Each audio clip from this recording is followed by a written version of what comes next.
Humanity has been inspired by nature on everything it does throughout history. When we look at antiquity, we can see the influence of nature very clearly. A prime example of this is the Celts.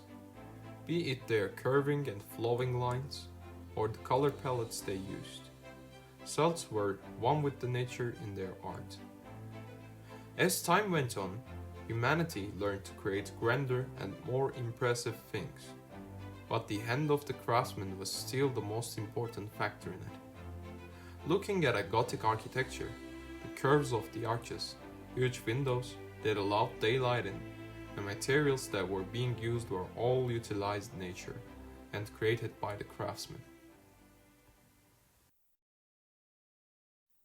The age of the machine came in.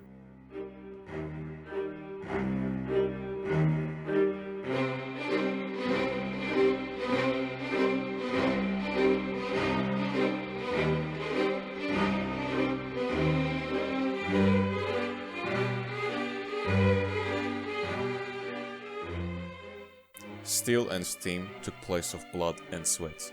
The Industrial Revolution caused a huge change in the climate of arts and architecture.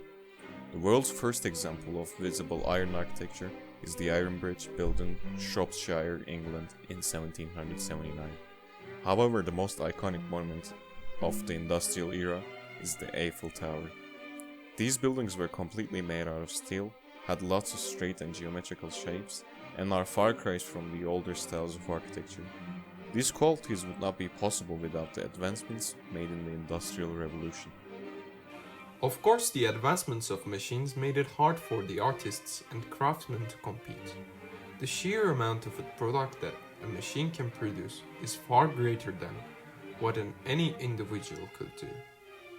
It was craftsmen versus the Goliath. But of course, there were still people who defended the beauty of the old, the handmade, and the nature.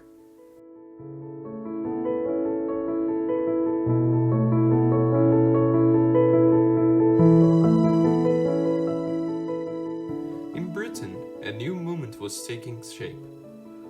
Arts and Crafts movement. The arts and crafts movement developed in the 1860s onwards and is named after the Arts and Crafts Exhibition Society, created in the 1887. The society aimed to promote handicrafts and the decorative arts. It encouraged handwork over industrial work. Artists who were inspired by the tradition and the old times pioneered the movement forward. They believed that the machines have no soul, and for that reason they could not possibly produce true art like a human can. Craftsmen and artisans know their materials well and take advantage of their unique characteristics. They bring out the nature of the materials and present them in their own unique way. Custom-made building elements can convey special meaning and can make a project shine. Handmade elements provide surprises and give the project a custom appearance. We like that handmade items suggest the artisan or craftsman from which they originated. On the job site, tradespeople will go out of their way to accommodate specialty items that add sparkle to their projects. Compared to the mass-produced product, which will be the same every time. This quality gives it uniqueness and life. This meant that anything mass-produced had no soul, so they were against it. The arts and crafts movement developed later throughout the rest of Europe, adapting as it met local traditions. Yet, the foundations of the movement remained and led to a sharp turn in European taste. Artists stopped solely imitating antique styles in their works.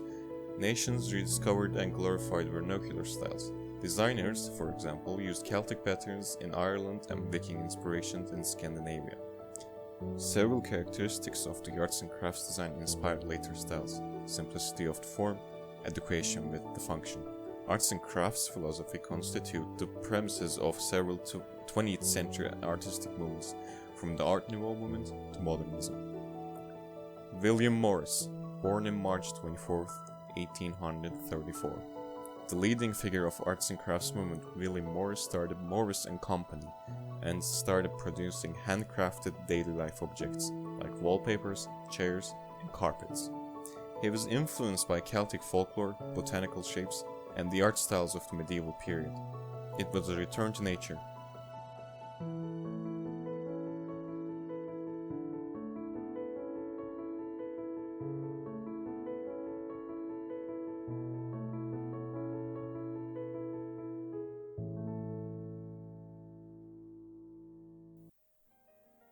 It was a humble art form. It was most clear in the chair designed by Philip Webb, that was produced by Morris and Company, single chair from the Sussex range. This chair was simple in design and used natural materials. It was inspired by the medieval craftsman guilds. Although Webb and Morris were not only influential in interior decoration, the family house they built for Morris was not very usually for the time. The Red House was a throwback of a Gothic style of building, and unlike the steel and concrete buildings of the time period, it used natural materials such as bricks, giving its iconic red color. This will be a common trait of the houses of the Art Deco, using natural materials such as bricks, stone, and wood. The arts and crafts home focused on simplicity. It was meant to be a space for family gathering and for a slower way of life. These homes also followed the values of the arts and crafts movement as a whole, with a focus on the natural materials and the handmade. Any ornamentation was pretty pared down. The focus remained on the house as a structure for leading a full life. Arts and crafts structures were also built with their surrounding environments in mind. Many times, this meant designing a space that wouldn't interrupt the natural elements around it too distinctly. It was about fitting the house into its environment, not the other way around.